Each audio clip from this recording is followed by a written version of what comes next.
출애굽기 1장 7절 말씀부터 또 다시 반복하겠습니다.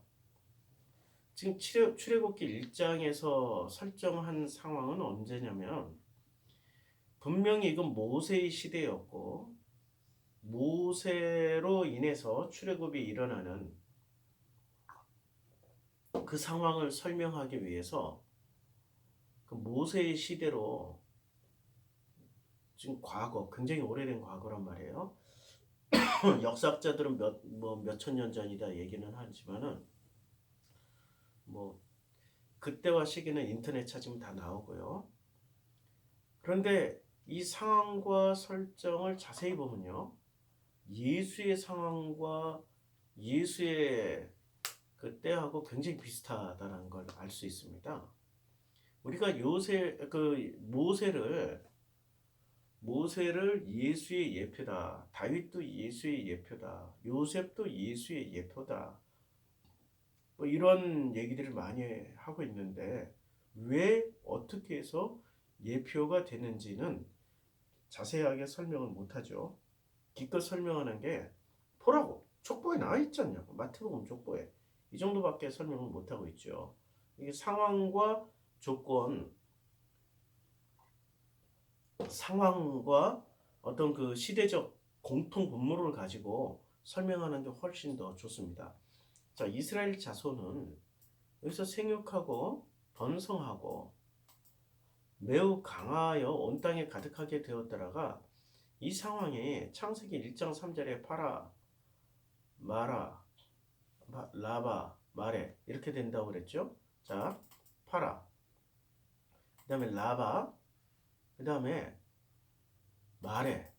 여기에 번식하고 그러니까 생육하고 번성하고 라바, 그러니까 파라, 라바, 그 다음에 마레, 생육, 번성, 그 다음에 뭐 창백해 되라, 뭐 이런 충만하게 되라 이렇게 번역을 했잖아요. 창세기에서 요 말씀 그대로 온 땅이 가득하게 됩니다. 그러면 창세기 1장과 창세기 1장과 비교를 해보면요. 창세기 1장의 짐승도 생육, 파라, 라바, 바닷물에 충만하라, 그다음 말에 이렇게 되어 있고요. 창세기 1장 28절도 하나님의 형상들에게 복을 주시는 생육하고 번성하고 땅에 충만하라. 이거 공통분모가 창세기 1장 22절의 짐승과 창세기 1장 28절에 하나님의 형상하고 같다라고 그랬잖아요. 근데 다른 게 있어요. 땅을 정복하라. 모든 생물을 다스리라. 정복하라, 다스리라가 다릅니다. 그러면 정복하고 다스려라 이 말씀을 이제 뒤에 나와야 된단 말이에요. 우리가 1장 7절이 하나님의 형상들에 대한 말씀이다. 1장 22절에 해당되는 사람들이 아니고 1장 28절, 창세기 1장 28절에 해당되는 사람들이라고 했을 때 그럼 반드시 생육하고 번성하고 땅에 충만한 것은 하나님의 형상이나 짐승의 형상이나 같지만 무엇이 다르냐면 다스림과 그리고 정복하는 게 달라요. 그럼 다스림과 정복의 상징이 뭡니까? 다스림과 정복의 상징이 왕이잖아요. 왕. 그렇죠? 왕. 이 메르크. 이 왕이 다스리고 정복하는 대표적인 인물이잖아요. 그런 기능을 가졌잖아. 그러니까 1장 7절에 이스라엘 자손들이 화면을 좀 내릴게요. 1장 7절에 이스라엘 자손들은 파라 생육하고 라바 번성하고 온 땅에 가득하게 되었더라 말해.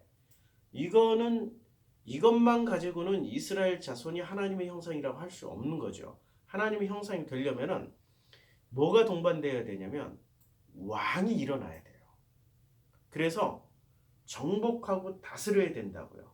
왕. 그러면 이스라엘 백성을 대표하는 왕이 일어나야 되는 거예요. 이스라엘 백성을 대표하는. 근데 이스라엘 백성을 대표하는 왕이 일어난 게 아니라 거꾸로 상황과 조건이 아주 이상하게 됐어요. 요셉을 알지 못하는 새 왕이 일어나 버렸어요. 그러면 그동안에는 요셉을 알고 있었던 옛날 왕들은 어떻게 하고 있었다는 얘기예요? 요 조건, 창세기 1장 28절의 조건을 해결했다라는 거지. 창세기 1장 28절의 조건이 이런 겁니다. 창세기 1장 28절의 조건은 하나님이 그들에게 복을 주시며 하나님이 그들에게 이르시되 생육하고 팔아 번성하여 라바 땅에 충만하라 말해. 그리고 여기까지는 이제 짐승 1장 22절까지 똑같은데 땅을 정복하라. 땅을 정복해야 되는 거예요. 그 다음에 바다의 물고기와 하늘의 새와 땅에 움직이는 모든 생물을 다스리라. 다스림이 있어야 되는 거예요. 정복하고 다스려야 되는데 그 왕이라는 존재가 대표적으로 상징적으로 정복하고 다스림의 기능을 가지고 있는 존재라고. 그 기능. 그러니까 요셉을 알고 있었던 옛날 왕들은 어떻게 했어요? 이스라엘 자손들이 생육하고 번성하고 온 땅에 가득하게 되는, 그러니까 파라, 라바, 마레와 더불어서 이스라엘 백성들의 뜻에 따라서 옛날 왕, 요셉을 알고 있던 옛날 왕들은 정복하고 다스렸다고. 정복하고 다스렸다고요. 그런데 요셉을 알지 못하는 새 왕이 일어나서 애굽을 다스리는 거예요. 그러니까 다스림의 권한이 하나님의 형상에서 지금 누구한테로 넘어간 거예요? 다스림의 권한이 하나님의 형상에서 짐승의 형상에게로 건너가 버린 거예요. 하나님의 형상에서 짐승의 형상으로 건너갔다고. 자, 한번 볼까요? 여기 그림도 또 그릴 수 있는 기능이 있어가지고 참 좋아요. 여기 보면 주석 달기. 그래서 형식은 빨강색으로 하고 그림을 그려볼게요. 하나님의 형상에서 뭐가 나왔냐면 그동안에 왕이 일어났어요. 그런데 이 새 왕, 요 새 왕이 일어나 애굽을 다스리는 결과가 어떻게 됐냐면은 이 지금 새 왕이 일어나서 애굽을 다스릴 때 여기 짐승이잖아요. 맞죠? 그럼 요 짐승이 누구를 다스려요? 하나님의 형상들을 다스린다고.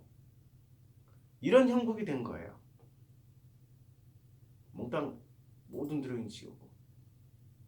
자, 그러면 이 장면이 어디서 나오냐면 여기 계시록에서 나오잖아요. 계시록에 보면 666이라는 게 일어나. 또 내가 본 짐승의 표적은 뭐 표범과 곰의 발각하고 뭐 그의 머리 하나가 뭐 상하여 죽게 된 게 용이 짐승의 권세를 주므로 또 짐승이 입을 벌려 하나님을 향하여 비방하되 이렇게 죽임을 당한 어린 양의 생명체의 창세 이름이 기록돼. 뭐 복잡해. 이런 거 다 이 내용이 정확하게 어디에 표현되냐면은 출애굽기 1장 7절과 1장 8절에 나온 내용이 바로 이 내용이란 말이에요. 출애굽기 1장과 2장과 3장을 풀어서 쓰면 요한계시록에 666. 그래서 지혜가 여기 있으니 총명한 자는 그 짐승의 수를 세어보라. 그것은 사람의 수니 그의 수는 666이다.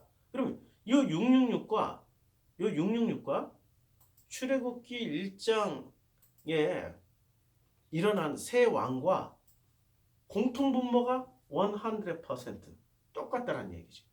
같은 존재란 얘기예요. 다른 존재가 아니고. 자, 다시 계시록으로 또 넘어가서 볼게요. 그래서 계시록 13장에 그 666이 이제 일어났어요. 이제 666 이전에 이제 12장까지 보면 하늘에 큰 이적의 해를 옷 입은 한 여자가 있는데 그 발 아래는 달이 있고 머리에는 12의 관을 썼더라. 하늘이 또 다른 이적을 보이니 보라 한 큰 붉은 용이 있어 머리가 7이요 뿔이 7이라. 그 여러 마리 7 왕관인데 그 꼬리가 하늘의 별 3분의 1을 끌어다 땅에 던지더라. 해산하는 여자가 뭐 이렇게 온갖 뭐 하늘에 전쟁이 있으니 미가엘 가서 사자 용과 싸우고 큰 용이 옛뱀 곧 마귀라고 하고 사탄이라고 천하를 꿰는 자, 이 모든 내용이 한마디로 딱 압축해서 보여주는 게 1장 7절과 1장 8절입니다. 출애굽기. 그러니까 하나님의 형상이 다스려야 될, 하나님의 형상이 원래 다스리고 정복을 해야 되는데, 정복하고 다스려야 되는데, 거꾸로 짐승들이 하나님의 형상을 정복하고 다스리려고 뭐가 일어나요? 새 왕이 일어나는 겁니다. 이게 지금 요한계시록의 그 거대한 전쟁의 내용이에요. 그럼 요한계시록의 내용이 출애굽기 상황과 이렇게 유사하다면 요한계시록을 이해하려면 뭐를 읽으면 요한계시록을 쉽게 이해할 수 있겠어요?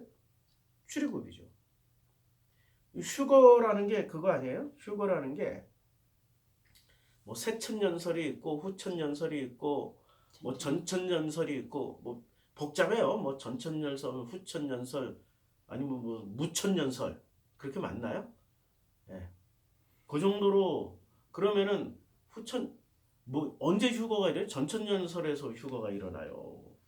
무슨 후천년설에서 일어나요? 무천년설에서 일어나요? 그런 거 옛날에 다 암기하고 죽도록 공부했어요, 저도.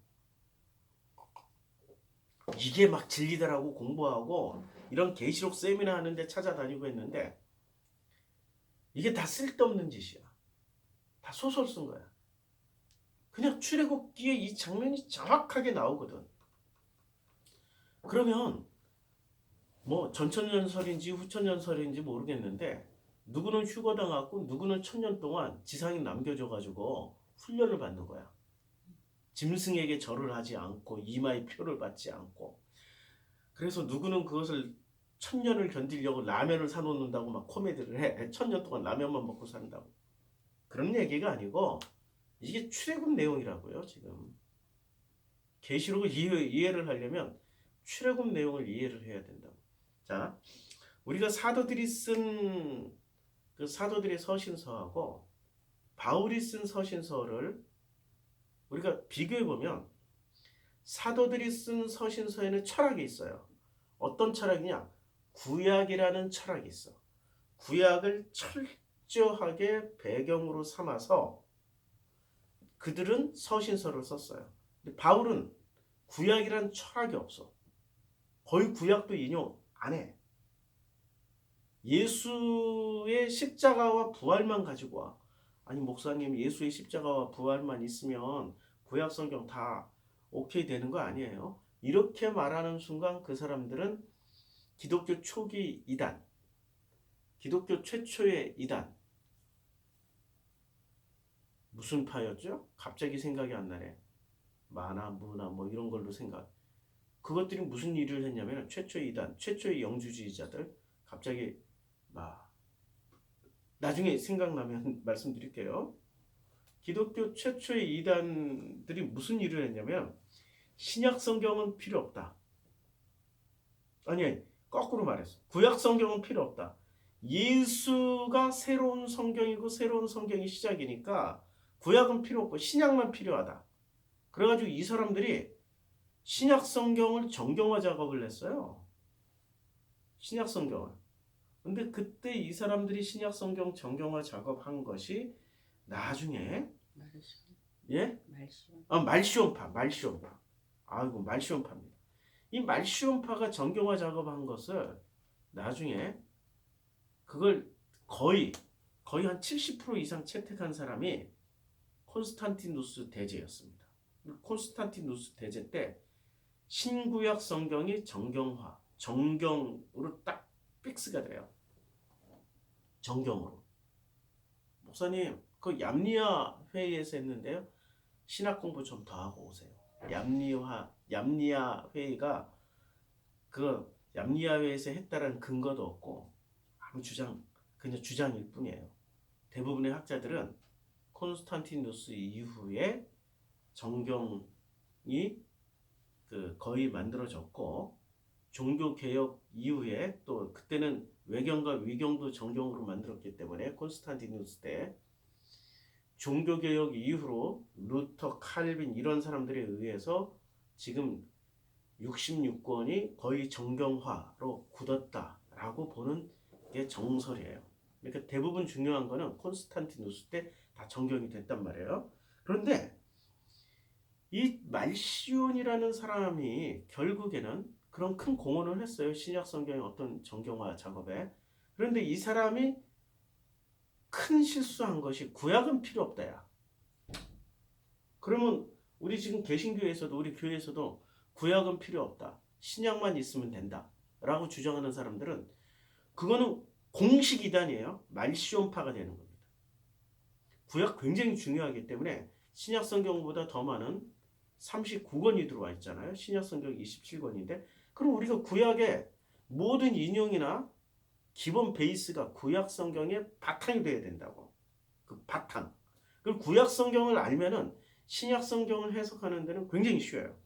쉽게 말해서 요즘 말로 껌이지 껌. 그러니까 1장 7절과 1장 8절에 대반전이 일어나는 거예요. 하나님의 형상들이 자꾸 생육하고 불안하고 번성하고 온 땅에 가득하게 되니까 요셉을 알지 못하는 세왕, 그러니까 짐승 왕이 일어났어요. 그들이 오히려 하나님의 형상을 다스리기 시작하는 거야. 이때부터 계시록이 시작되는 거죠. 사실은 내용상으로는 계시록이 시작되는 거잖아요. 근데 이때부터 출애굽이 시작되는 거야. 그러니까 계시록 내용은 출애굽 내용이라는 거야. 자, 9절. 그가 그 백성에게 이르되, 그가 누구예요? 새 왕이. 새 왕이 이제 이게 그대로 계시록 내용이라니까. 새 왕이 그 백성에게 말을 하는 거예요. 이 백성이. 그러니까 그 백성은 누구예요? 짐승의 왕이 그 백성이니까 짐승들에게 이르되 이 백성은 하나님의 형상 이스라엘 자손이 우리보다 많고 강하도다. 와, 우리보다 많고 강한데 짐승이 권력을 잡았어. 가능한 일인가? 불가능한 일이죠. 불가능한 일이라고. 근데 이게 가능해져. 어떻게 가능할까요? 아니 성경은 자세히 들여다보면 이런 일들이 수시로 일어났어요. 창세기에 보면은 창세기 4장에 자 가인을 낳았고 그 다음에 아우 아벨을 낳았어요. 우리는 여기서 아들 하나로만 생각해요. 그렇지 않아요. 성경의 인물 하나는 그 인물이 조상이라고. 한마디로 대표 군집, 대표 단수 명사. 영어에 있잖아요. 대표 명사, 뭐 대표 단수 명사, 대표 집합 명사. 복잡하잖아요. 근데 이 대표 명사라고. 가인이라는 선악지식 짐승의 대표, 아벨이라는 하나님의 형상의 대표를 낳은 거예요. 그런데 어떻게 됐습니까? 가인이 어떻게 했냐면은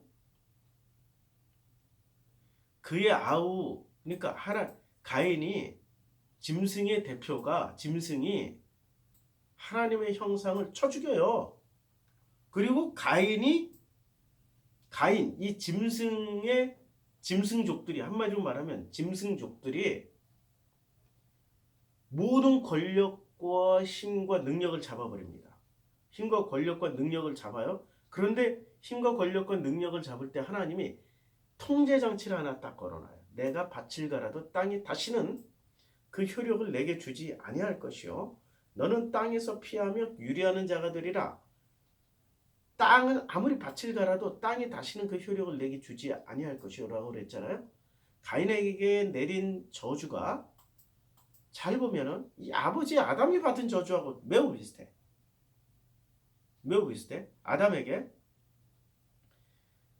내가 내게 먹지 말라 한 나무의 저주를 먹었은즉 땅은 너로 말미암아 저주를 받고 너는 평생에 수고하여 그 소산을 먹으리라. 땅이 내게 가시덤불과 엉겅퀴를 낼 것이라. 그치요? 땅이 지금 이 내용과 가인에게 내린 이 저주가 다릅니까? 내가 밭을 갈아도 땅이 다시는 그 효력을 내게 주지 아니할 것이요. 너는 땅에서 피하며 유리하는 자가 되려. 근본적으로 공통분모가 50%는 있다고. 맞죠? 아담하고 가인이 받은 저주의 근본이 땅을 갈아도 효력을 다 못. 땅을 갈아도 그 소선을 제대로 얻지 못해. 그러니까 아담 또한 에덴 동산이라는 하나님의 형상들이 살고 있는 그 에덴 동산, 천국에서 역성혁명을 한 거야. 한마디로 말해서. 선악과를 먹음으로 인해서 역성혁명을 일으켜버린 거예요. 그래서 어떻게 된 거예요? 한마디로 반란을 일으킨 거지. 12.12 사태를 일으키고 5.18 내란을 일으키고. 그러니까 어떻게 된 겁니까? 에덴 동산에서 추방해버렸잖아요. 통제장치를 딱 걸어서. 저주가 아니라 통제장치지. 가인도 똑같은 짓을 한 거야. 자기 하나님의 형상인 자기 아벨을 쳐 죽였어. 그랬더니 하나님이 아담에게 줬던 통제장치하고 매우 비스무리한 통제장치를 주는 겁니다. 내가 밭을 갈아도 다시는 그 효력을 내게 주지 아니할 것이요.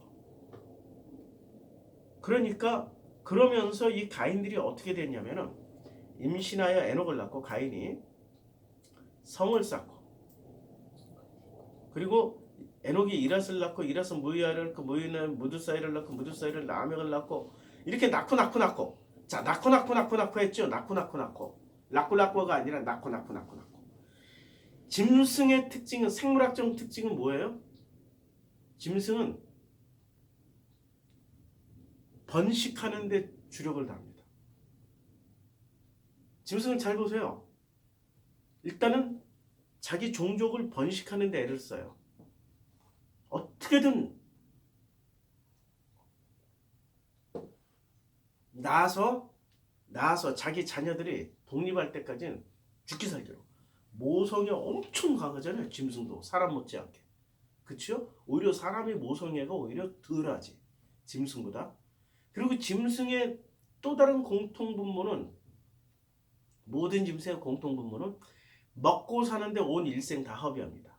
먹고 사는 데만. 그렇잖아요. 먹고 사는데 온 인생을 다 허비한다니까. 태어나서 죽을 때까지 먹고 사는 것에만 신경 써. 먹고 사는 것에만. 그럼 저 짐승 같은 사람 하면은 우리는 보통 짐승 같은 사람 하면 못된 짓 하거나 나쁜 짓 하거나 악한 짓 하거나 이걸 짐승 같은 사람이라고 그러잖아요. 근데 실제 짐승은 못된 짓 하거나 나쁜 짓 하거나 악한 짓 하지 않아. 먹고 사는 일에만 집중할 뿐이야. 사자는 사자의 먹고 사는 일에 집중한 거고 사슴은 사슴 일에 집중한 거고 악어는 악어 일에 집중한 거고 호랑이는 호랑이 일에 집중한 거고 하이에나는 하이에나 일에 집중한 거고 돼지는 돼지처럼 먹으니까 짐승 새끼라고 듣는 거지. 아니 얘들은 먹고 사는 데만 집중했지 나쁜 짓 한 건 없어요. 자연 생태계가 그래서 유지가 되잖아. 먹고 사는 짓만 해도. 근데 인간이 먹고 사는 짓을 좋다, 나쁘다라고 평가하는 거야. 그러면 좋다, 나쁘다라고 평가하는 인간이 더 훌륭해야 되는데 사실 가만히 놓고 보면 인류사는 짐승만 또 못하게 흘러왔던 게 인류사였어요. 그걸 1차 세계대전, 2차 세계대전에 검증이 됐잖아. 이미 그때 모든 지성인들이 하나님은 살아계시는가? 라고 질문을 던졌고 여기가 혹시 지옥 아닌가? 라고 이야기를 했다고. 그래서 나온 철학이 실존주의 철학이 나왔고 그래서 나온 철학이 과거의 관념주의 철학을 넘어선 그야말로 현실적인 철학이 나왔단 말이에요. 자, 그것처럼 인류사의 짐승도 사실은 하나님이 그 짐승이 짐승 역할을 할 때는 이 지구는 안전하고 아름답고 훌륭하게 굴러가게 만들어 놨다고. 거기에 인간이 딱 개입하는 순간 이 아름답고 훌륭한 자연의 법칙이 깨져버렸잖아요. 자연의 질서가. 그래서 지구온난화, 가스, 이산화탄소 배출부터 시작해서 지금 그것이 위기가 닥쳐오잖아요. 그러면 하나님의 형상들이 정복하고 다스렸다면 이런 일이 벌어질까요? 그렇지 않지. 이렇게 짐승과 인간의 차이점이 여기서 나오지. 다스림과 정복의 권한을 주셨는데 짐승은 짐승처럼 다스리고 하나님의 형상은 하나님의 형상처럼 다스린다고. 이 차이가 분명하게 나온다고. 자, 다시 성경으로 돌아갑니다. 그가, 그러니까 짐승의 왕이 짐승들에게 이르되 하나님의 형상의 자손인 그들이 우리보다 많고 강하도다. 숫자가 훨씬 많아도 어떻게 돼요? 역성혁명, 쿠데타, 반란 이런 것이 성경에서 일어났던 거 봤죠? 그리고 그들이 다스린 그런 세상은 짐승들을 위해서 다스리지만 사실은 짐승들을 멸하고 있었어. 그냥 이게 실제 짐승들, 호랑이, 토끼 이런 것들을 어떻게 했습니까? 다스렸다고. 그들은 다스렸어? 다스렸는데, 자 보세요. 아단은 야발을 낳았으니 그는 장막에 거주하면서 가축을 치는 자의 조상이 되었어. 드디어 짐승이 치는 게 뭐가 됐어요? 가축이 됐어. 아니 지금 아다와 야발은 짐승 계열이잖아. 사람이에요. 형상 사람이야. 근데 창세기 1장 22절에 속해 있는 생육, 번성, 충만에만 목적을 두고 그리고 정복하라 다스림을 하나님의 형상의 방식대로 하지 않고 짐승의 방식대로 정복하고 다스리는 사람이라고 지금. 그러니까 제일 먼저 뭐를 만들었어요? 대규모로 가축을 치는 자의 조상이 됐어요. 우리 삼례 옆에 왕궁이 있거든요. 왕궁. 옛날 백제에 왕궁이 있었던 귀한 정말 금빛 나는 땅인데 어쩌다가 그 땅이 돈사의 지역으로 바뀌었어요. 돼지우리. 거기 가면 전부 왕궁면이 돼지우리 동네입니다. 여기서 거리가 굉장히 멀리 떨어져 있는데 돼지우리가 바람만 불면 바람이 분다 이러면은 우리는 향기가 넘어오는 게 아니라 돼지 냄새가 넘어옵니다. 돼지 똥 냄새. 죽을 지경인데. 가축을 친다라는 게 대규모 가축을 치는 거기 때문에 이때부터 자연 환경이 어떻게 됐을까요?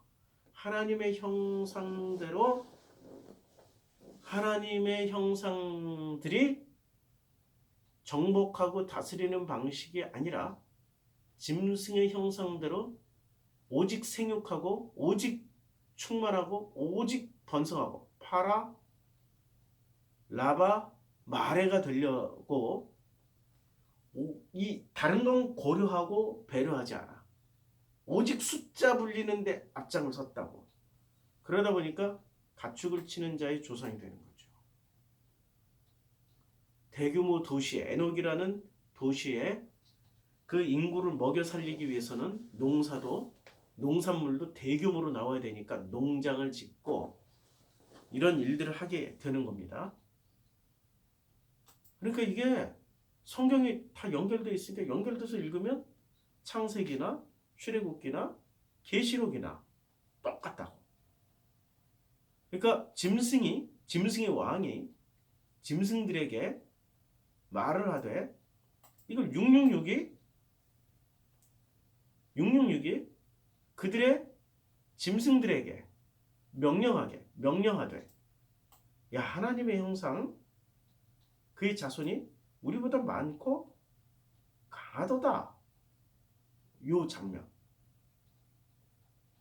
장면까지가 이제 이해가 되죠? 이해가 돼야 됩니다. 이해 안 되면 10절 못 넘어갑니다. 오늘은 7절에서 9절까지만 하기로 했습니다.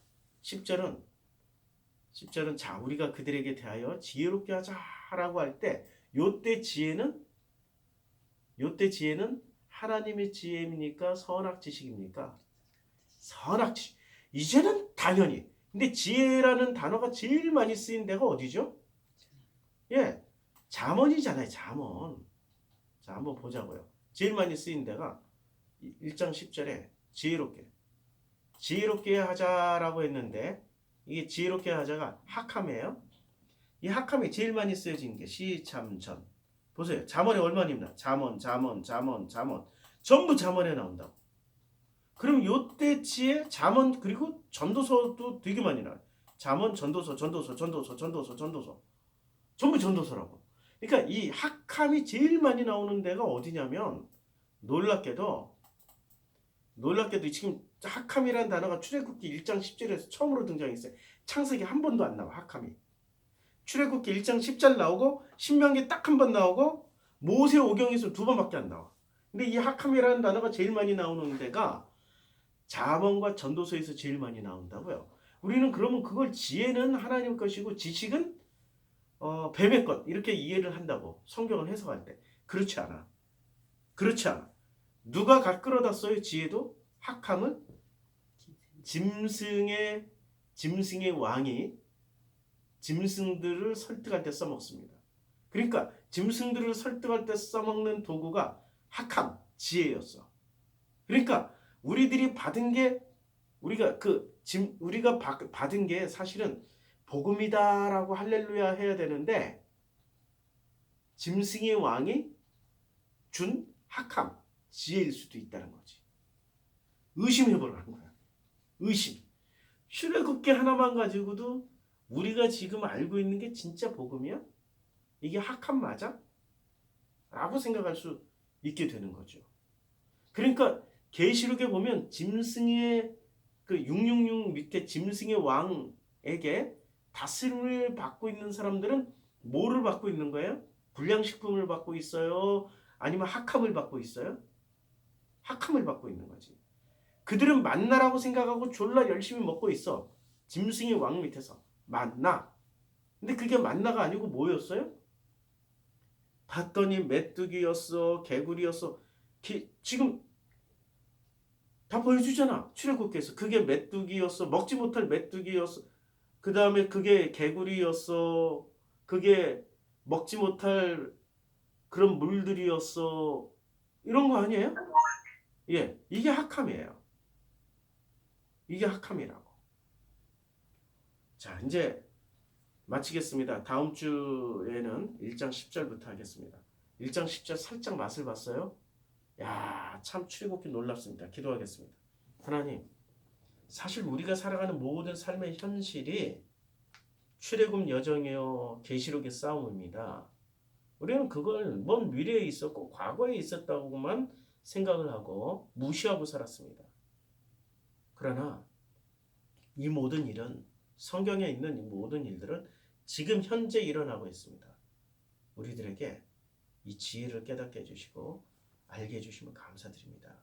예수님의 이름으로 기도드렸습니다.